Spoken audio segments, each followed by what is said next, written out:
Brock, Shadow Minister for Justice and the Attorney General, following up on some of the comments that I made to the full room here of reporters.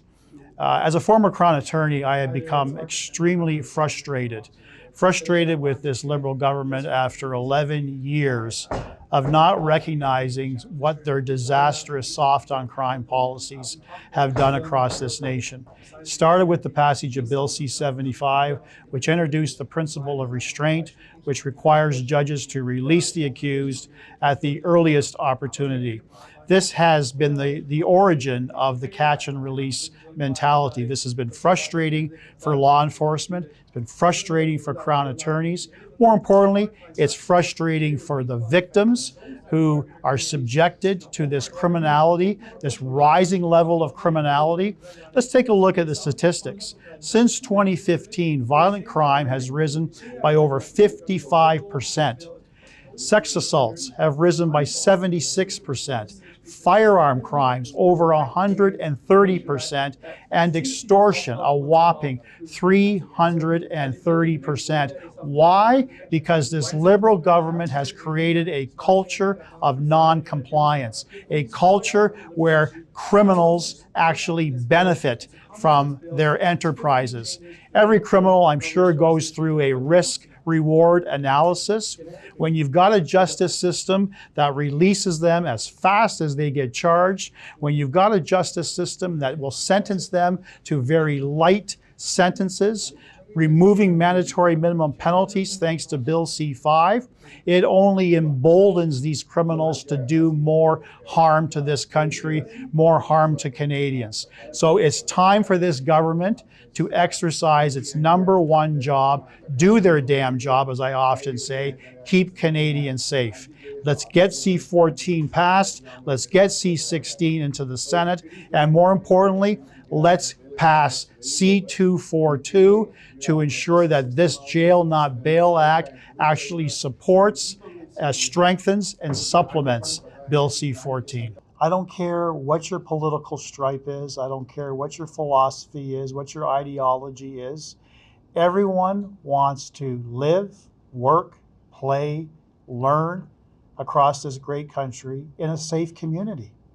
So it's been a very frustrating exercise for us for the last 11 years as to why this government did not see fit to prioritize community safety.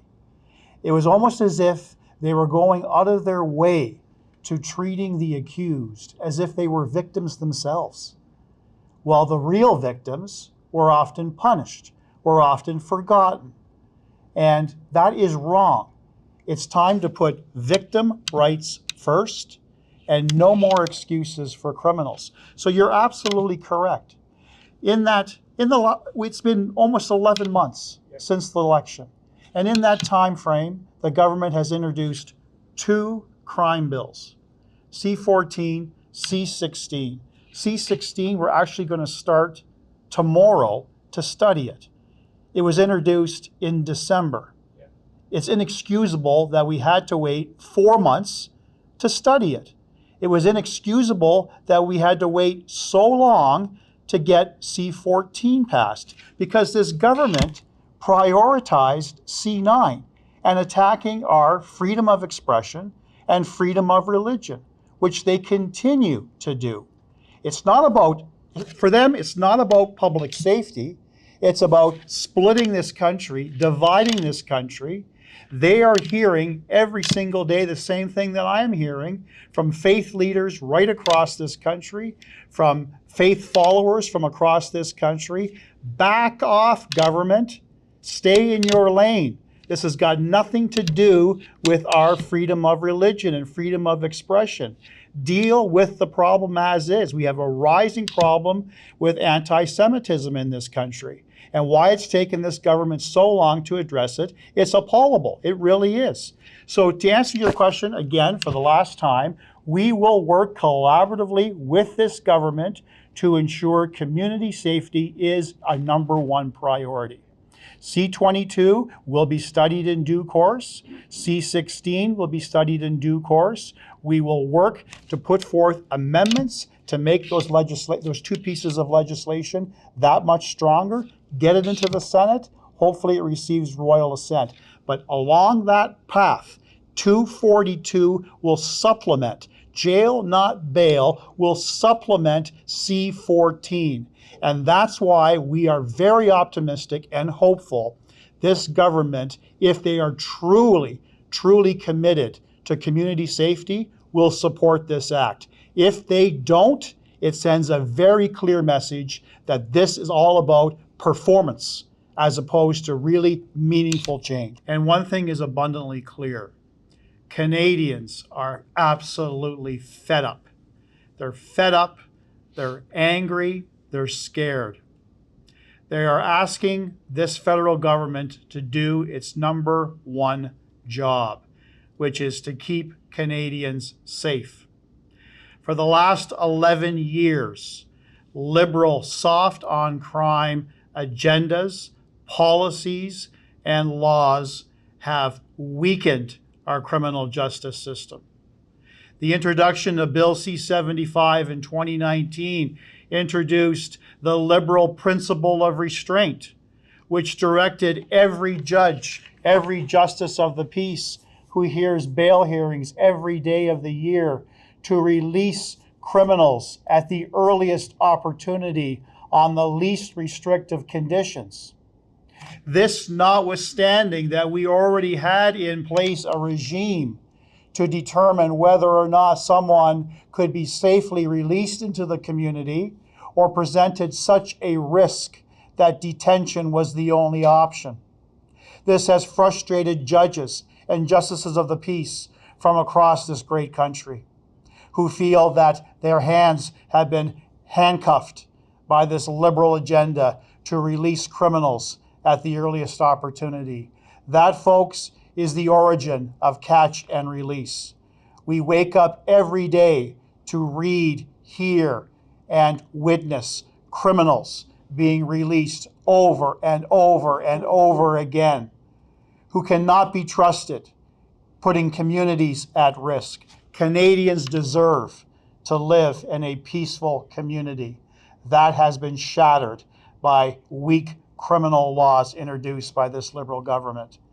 And then in 2022, they introduced C-5, which removed all the mandatory minimum penalties for serious gun offenses and every drug offense. So we have looked for alternatives. We have asked this government to strengthen our criminal laws. I'm a former Crown attorney. I knew what life premiers, mayors, law enforcement, victim advocacy groups for years have asked, pleaded, and begged this federal government to react. Mark Carney promised in the 25 election that he would make criminal justice and bail reform a priority. 8 months passed before they introduced into the House of Commons C-14, the Bail and Sentencing Reform Act. Prior to that, Arpan Canada introduced Bill C-242, the Jail Not Bail Act. We presented that in the backyard of a constituent in Brampton. It was lauded, it was supported by law enforcement right across this country. So while Bill C-14 is now in the Senate and is being studied, it does not go far enough. It still preserves the principle of restraint. It still will instruct judges to release the accused at the earliest opportunity.